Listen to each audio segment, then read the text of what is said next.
Since Israel first launched strikes on Gaza after Hamas's surprise attack on October 7th, it has targeted residential buildings. The UN says nearly 200,000 structures have been destroyed or damaged.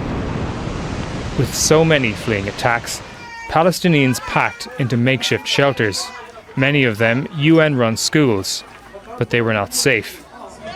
More than 1,000 schools have been bombed. And Israel has destroyed most of Gaza's hospitals, including Al-Shifa, where more than 400 Palestinians were killed in a raid in March 2024. We make the best weapons in the world, and we've got a lot of them. And we've given a lot to Israel, frankly. And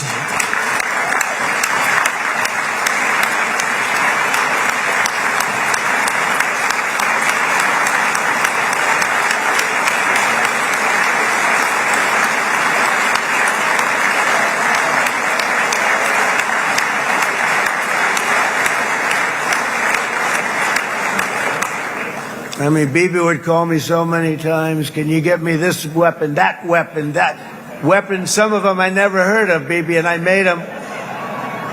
But we'd get them here, wouldn't we? And they are the best. They are the best. But you used them well. It also takes people that know how to use them. And you obviously used them very well. But so many that Israel became strong and powerful, which ultimately led to peace. That's what led to peace. So as we celebrate today, let us remember how this nightmare of depravity and death all began. In 1948, when the land of Palestine was officially stolen and given to a group of rabid Zionists who murdered over 10,000 Palestinians. This crime against humanity was decided as early as 1917 with the Balfour Declaration, the British Crown, and Lord Rothschild of the Rothschild banking dynasty, otherwise known as the Bank of England, who, when it's all said and done, will have control over hundreds of billions of dollars worth of Palestinian oil and gas reserves. As Michael Rivero famously said, all wars are bankers' wars. According to Benjamin Franklin, the primary catalyst for the American Revolution was the Bank of England's Currency Act. After the Revolution, a value-based economy, with no interest being paid to any central bank, was created. But it didn't last long. The first Bank of the United States was chartered in 1791 and favored foreign stockholders over Americans.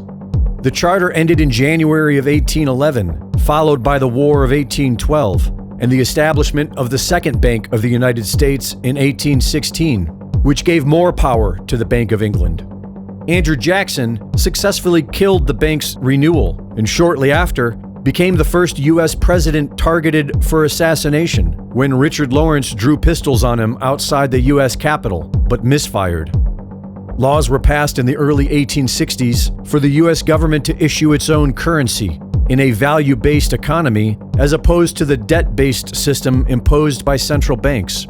According to an 1864 edition of the London Times, this would have made America the wealthiest nation of the world. The article warned that if a government creates its own money, it will be without debt.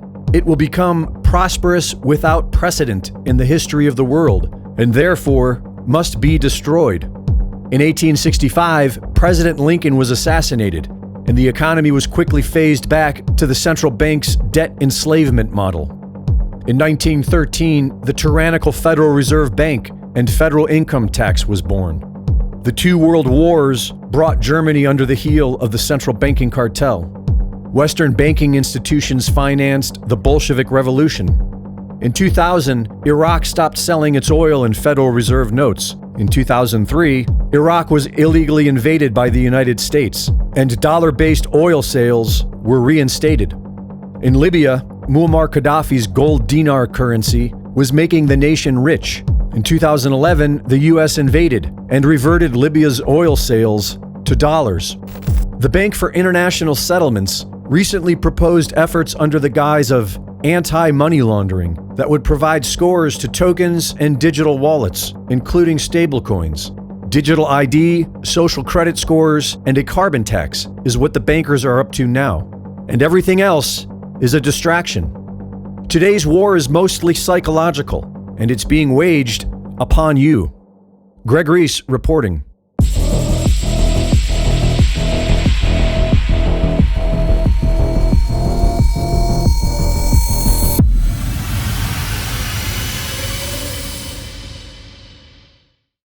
The Reese Report is now fully funded by my Substack subscribers. Subscribe today and support my work at gregreese.substack.com.